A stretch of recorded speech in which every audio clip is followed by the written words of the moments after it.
us Mary Ann Lomell and Jim Lomell on August 5th, 2013, which is a long time from when you began working at Proctors. Do you remember when you were first involved?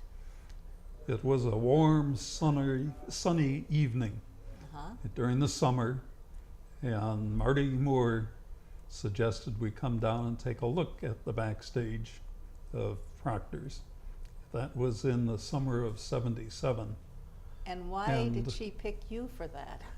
Did you have a lot of theatrical experience together, the two of you? We've both been involved with the Schenectady Civic Players for a number of years, since about 1957. So I in the backstage technical area, and Mary Ann in terms of managing the box office. So what did you tell Marty that night? That I guess we didn't want to see the building turned into a parking lot. And we were involved, or I was involved with this group that got together, about 30 people from around different cross sections of the community, who got together and started discussing, could you make a business out of Proctors and have it a non-for-profit that would provide a facility for the local arts groups to perform, to bring in some Broadway shows, and see if the community was ready to come back downtown and support it.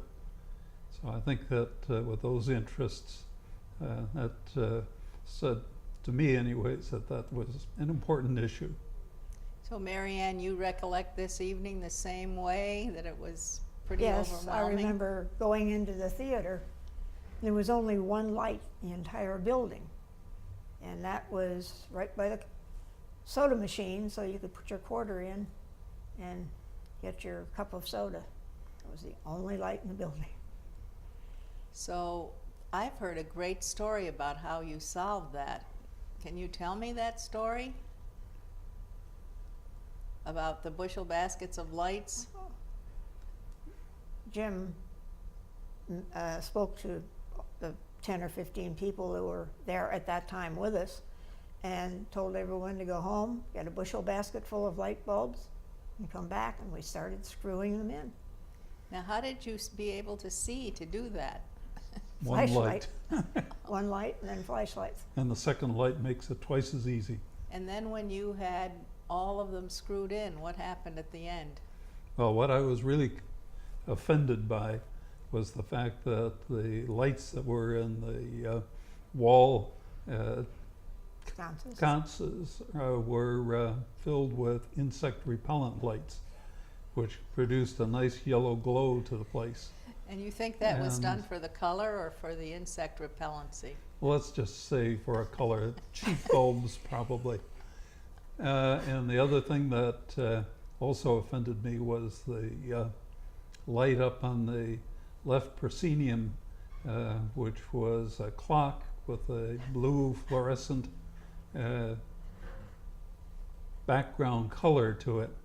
And I thought it was, and maybe I'm mistaken here, an advertisement for a funeral home. So I didn't think that established the right kind of an atmosphere Now, for performing arts theater. Had you ever been to Proctors before this visit that you recall?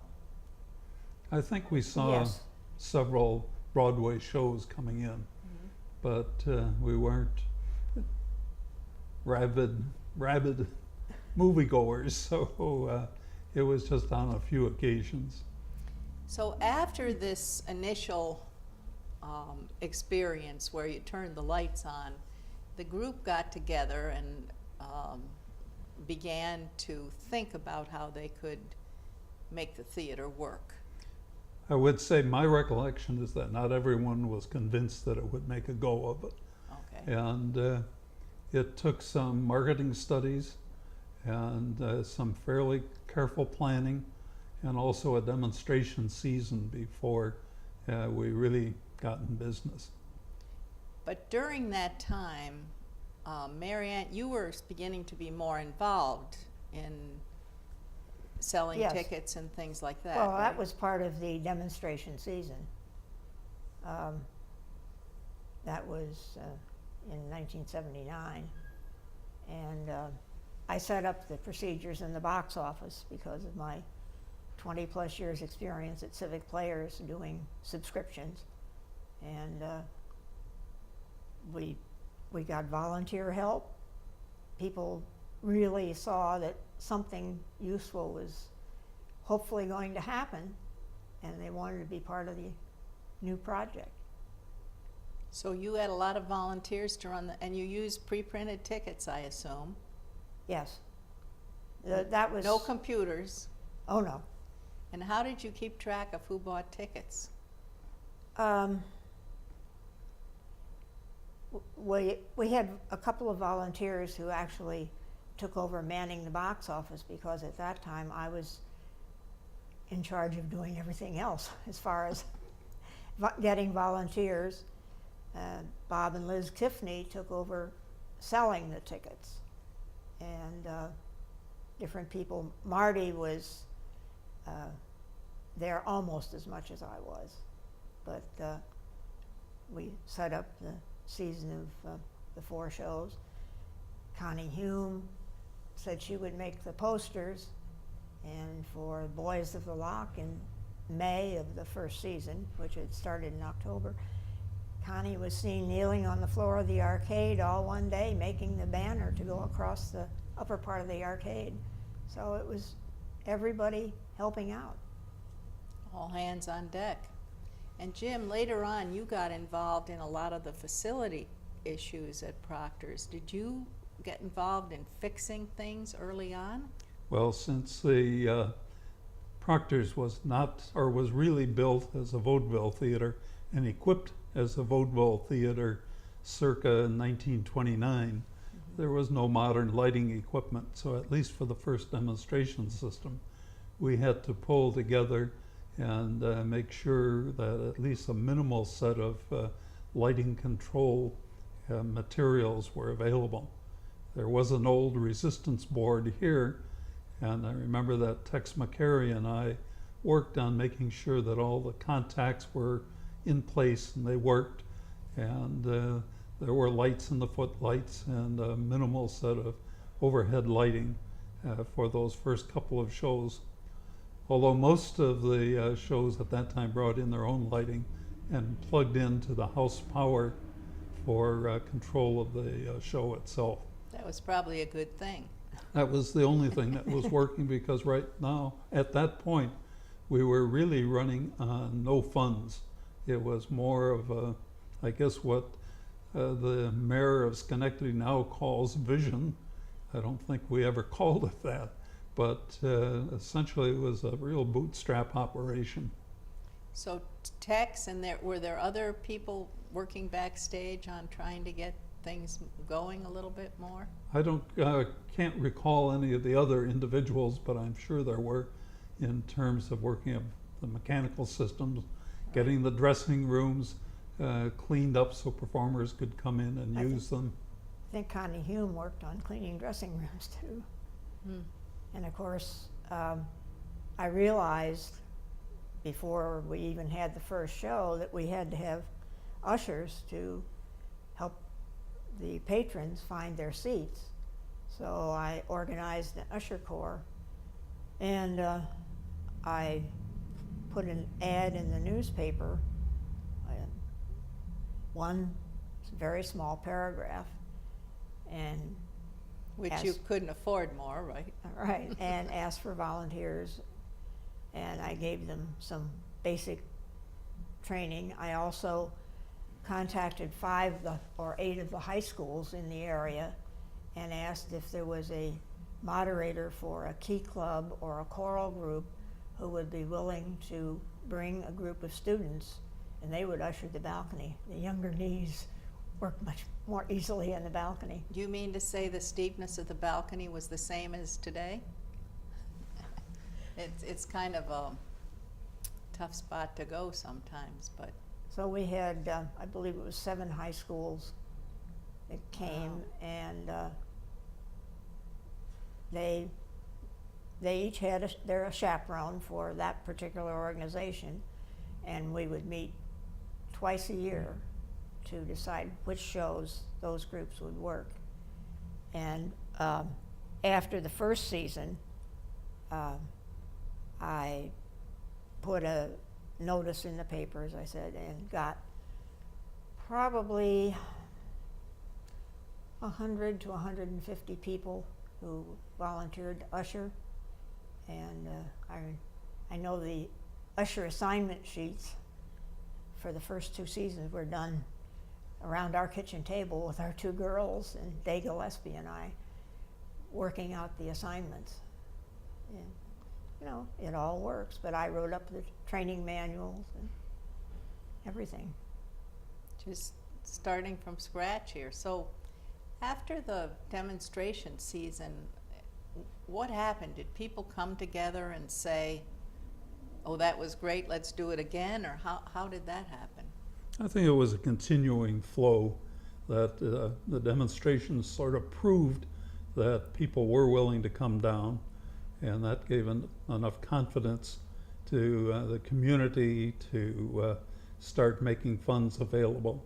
And so at that point, I'm not quite sure when a corporation was formed to make Schenectady Arts Center and Theater, which was the original owner of the building, after it was sold to the organization by Mayor Ducey for the sum of $1. And we also depended on some very timely gifts, financial gifts from the Rosendals to make necessary repairs so that we could open to the public and keep it a safe operation. Now, after a little while, GE, there was a lot of work being done in the theater. Was this, it was being done with some help from the federal manpower program?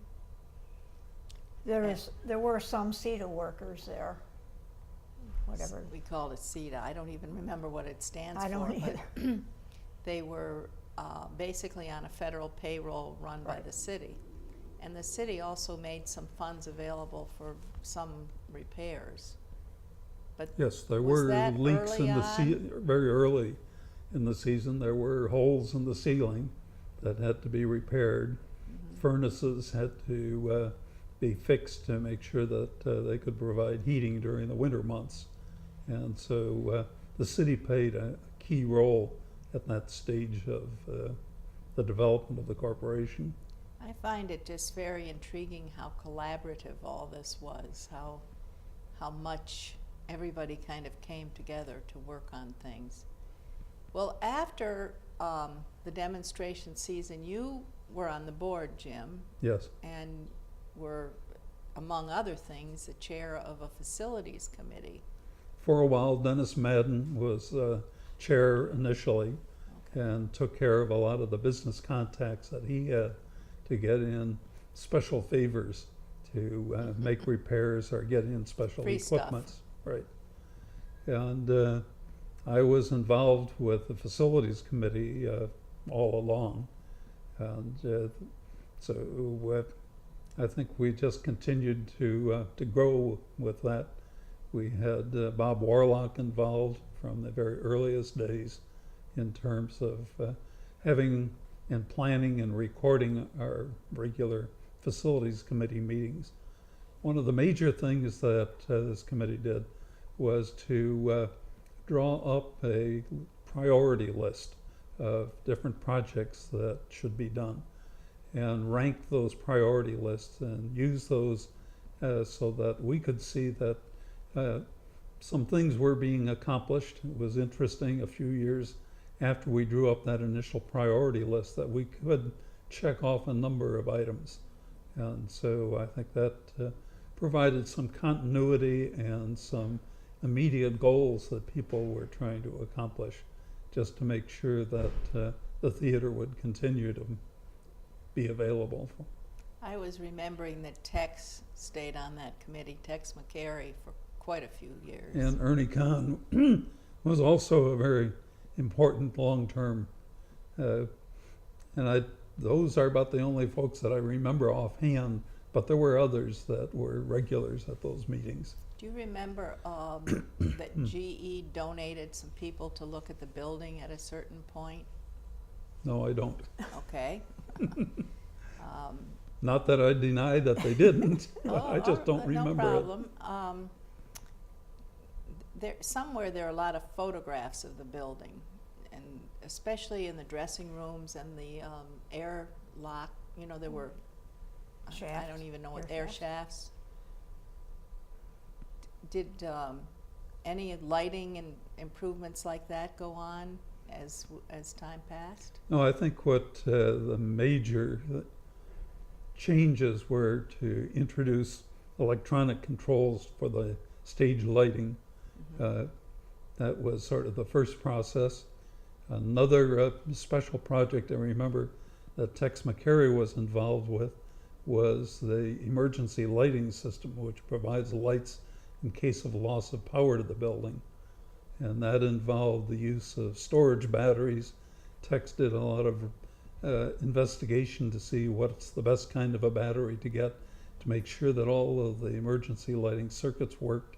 And I believe that that was also another piece where we're trying to make use of what's already here and sort of bring it back up to speed and bring it up to performances that you need. It was, when I was the first manager from in '79, the furnaces had to be turned on manually every day. So I got to go to the basement, and I came in at 8 in the morning, turned the furnaces on for the day. And a few times, because of severe weather and not much heating, the pipes in the floor on the second floor of the building broke. At that time, I believe by that time Dennis Madden was on, but they brought jackhammers in upstairs and jackhammered the ceilings of the upstairs, or the ceiling of the arcade to get to the pipes. One of my days when I went to the basement to turn on the heat, I found a half-eaten sandwich on the floor on the stairs. Because there were no lights in the basement, I had to take my own flashlight and go down and turn the lights on, find the light switch, turn the lights on. I remember calling Dennis and telling him I wasn't going back in the basement again until they got lights in the basement that worked with a switch from upstairs. And what did they find out about the half-eaten sandwich? Anything you know? No, but for that whole first 6 months or year, I spent time every day calling the local policeman on the beat, asking him to come and please remove the inebriated folks from the arcade, because they thought it was still their place to live. Wow, things got pretty bad before they got good, right? Well, they started getting good, as I say, when people came and attended shows, and I think it convinced the financial community that yes, the vision or the future really is something that could work. Right, but you had to do a little convincing, and I guess that's one of the things that the group did. Yes. Was to give credibility. One of the things that was impressive when you asked about this spirit of cooperation and donation of time was that we would come down on a Saturday and clean up or work around someplace. Quite often you would see members of the community come in, bringing with visitors from out of town and talking very proudly of what was being done about their theater. And the fact that it was their theater was, I think, a key factor in making sure that it would go ahead with development. Now, at that time, the seats hadn't been redone. No. That's correct. Had the wall covering been redone in the theater? Was it still? There It was was a time still I a bit remember tattered. streaked with water. That was still there. So even in spite of that. Yeah. And there was the infamous black strip around the oval over the main audience. And that came about when GE wanted to make use of the theater for its, I believe, 75th anniversary. And Proctors had put up scaffolding so that some cleaning and painting could be done. But the time came when the scaffolding had to be removed in order to meet GE's deadline. And so for many years there was a strip of about 90 degrees up at the top that remained observably darker, blacker, smoke covered than the rest of the place. So there was always a continuing reminder that renovation still was an important part of supporting Proctors. Just today, that's all wiped fixed. out. Yeah.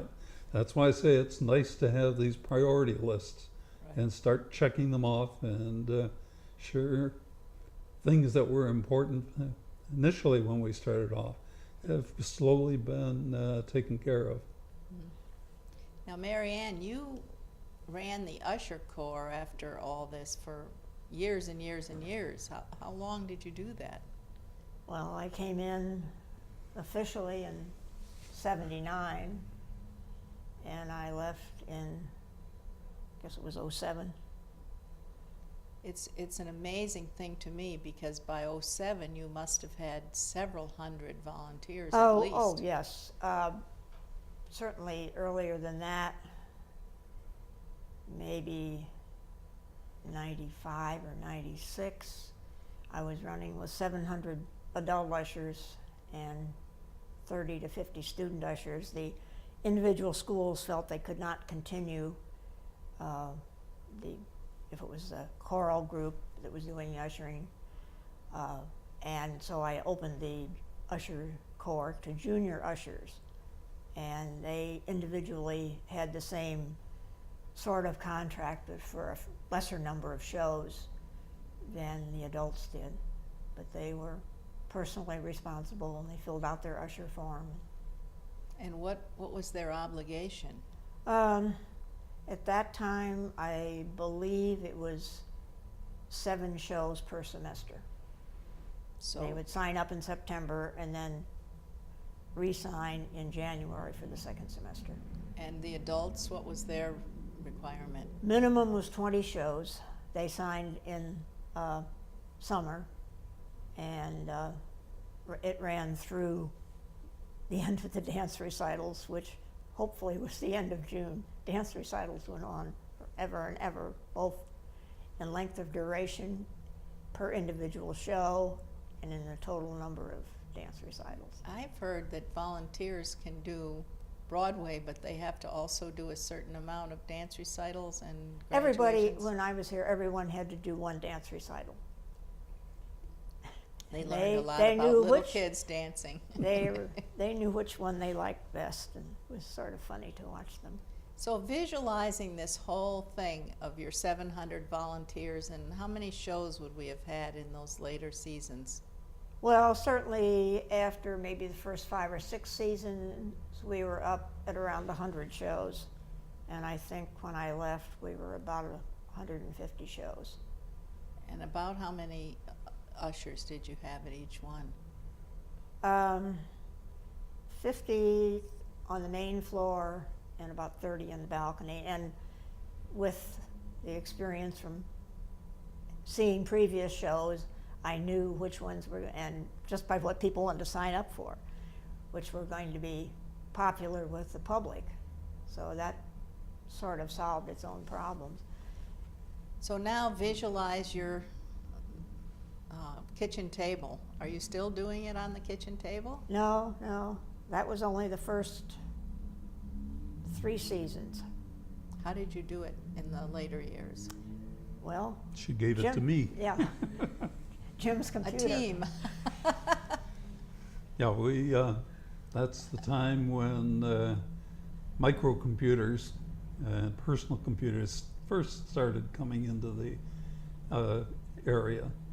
Mhm. And I remember that the basic problem was you have these 200 or so ushers at the time, each signing up forms for 20 or 30 shows.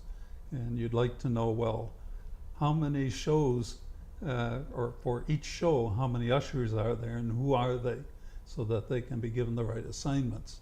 So that turns out to be just an inversion or a sorting problem. So at about 8 o'clock at night, I would start up this program that would do this sorting. Usually at about 1 in the morning, I would wake up to make sure the computer was still running, keep my fingers crossed that it would make it through till about 8 a.m., where we could then save those sorted lists, print them out. Marianne could then use them to make specific assignments. And so we did that, I guess, almost, or for quite a few years, I think almost up to the time that you left. No, we got, because the first computer you got was 1984, when Joan went off to college, Carnegie Mellon. And I remember it came back in the car with us. But later on, we would, in the summer, take usually the 4th of July weekend. He would be at the computer, and I would have the usher sheets back for the shows they wanted for the upcoming season. And each usher was assigned a name, or a number with their name. And then they were assigned a priority list as to when their sheet came in. The first sheets in got their choice of shows. It's amazing how fast people can get their sheets in when there's something they really want. And for 3 days, usually the 4th of July weekend, Jim would be at the computer and I would have the sheets, and I'd give him the usher number and then read off the numbers, and he'd just keyboard them in. So this was a duo data processing orgy, basically. And Jim, you work on computers enough to know how long would it take that sort to do today? Oh, probably maybe a minute. Wow. It's hard to realize what technology has done to just the way we operate. Because we now have a full-time person doing this, and she has software to do it, which is a big help. But you also have a lot more events going on now, too. Tremendous amount. Well, I think the theater was very lucky to have you working away and Right. and making sure those things all happen. Your family was also involved in Proctors. Your kids, tell Both me about girls. that. They were just as much helping with the cleaning in the very beginning. In fact, all of the chandeliers, well, the ones that were lower down to from the ceiling, and I guess that's all of them. Some come lower than others. The main chandelier comes down so that you can use a step ladder. And all of the crystal in the chandeliers was washed with a coffee can with a solution of ammonia and water and a toothbrush. And this was after many, many years of not probably being cleaned at all. Right. So many hours were spent cleaning the chandeliers that first season. So you came down on Saturday to work, and they came with you? Oh, yeah. And other days as well? I think we did most of it on weekends. And then I realized that, the usher corps in the balcony would help, so they were part of that. But they also, for the first couple of seasons, they ran the concession stand. Joan was the manager, and she got other high school students, Marty Moore's son, Dennis, and Danny Persh, and 3 or 4 other young people, and they did all the concessions.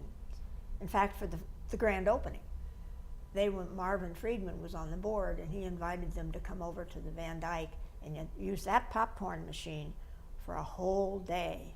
And they got big garbage bags that were clean, brand new, and put the popcorn in that, and then hauled it back over here and sold it. And at the end of the demonstration season, the board realized that, yes, we really did need a popcorn machine. And Because so, it was so lucrative.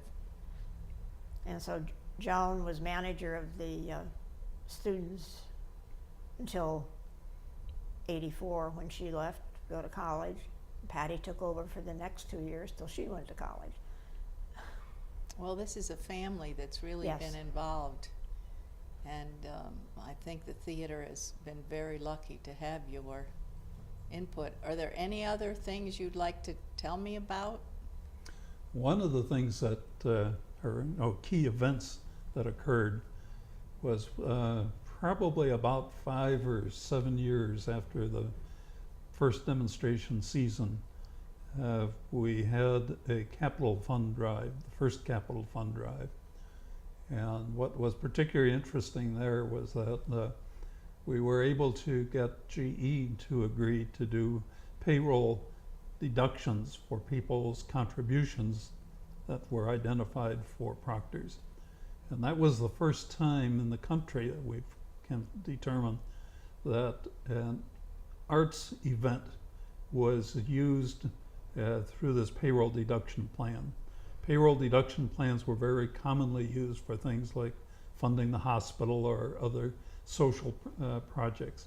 But this was the first time that we raised, I think my memory is correct, something in the order of $200,000 to $300,000 from employees. And that solved us some of our cash problems in being able to do some more refurbishing of the theater. Mm-hmm. So I think that the GE employees are to be congratulated as well for their support right from the very beginning. They have been a very loyal support, especially the generation that was involved in the early days. Quite a wonderful thing. Yes, tremendous community spirit. Mm-hmm. One of the reasons that I got involved with Proctors is that we kept losing candidates for employment at the GE Research Laboratory because someone in the family decided that Schenectady or a life in Schenectady was not very interesting, particularly after Labor Day. Schenectady's community had a lot of commercial theater, summer theater, music, professional music Mm-hmm. between the June, July, and August time period. But after that, everyone would pick up their toys and move back to New York City. So if you wanted to participate in that kind of an event, you had to take the time and the money to go down to New York. So we tried to find that kind of environment. And I think we clearly, looking at it today, has been very successful in bringing those kinds of events to the community, where it's much easier to for the community and their children to be able to participate. Well, you have between you probably 60 plus years of volunteering. I'm looking for my second 20-year pin one of these days. Okay. You're still on the facilities committee, Yes. correct? Yeah. Well, thank you for that. But it is an amazing thing. I had to add that quickly, and I wasn't too accurate, but thinking about that, it's really the love of this theater in the community has just been overwhelming, and it's allowed us to do a lot of things that we never would have been able to do without all the help we've had and support. And also, the theater has made their facility available. For instance, the Schenectady Symphony Orchestra uses this as their home base. The theater provides office space. It provides a facility that people are proud to come to. Every event, usually the president of the symphony compliments Proctors on having this fine facility for the orchestra to perform at. And so again, it gives people the opportunity to hear live performance by local musicians, local professional musicians in concerts. Any last words from Mary Ann? No, I just think that the volunteer spirit in Schenectady is very high, and it certainly, people can look at the theater and see that their time and effort helped make this possible.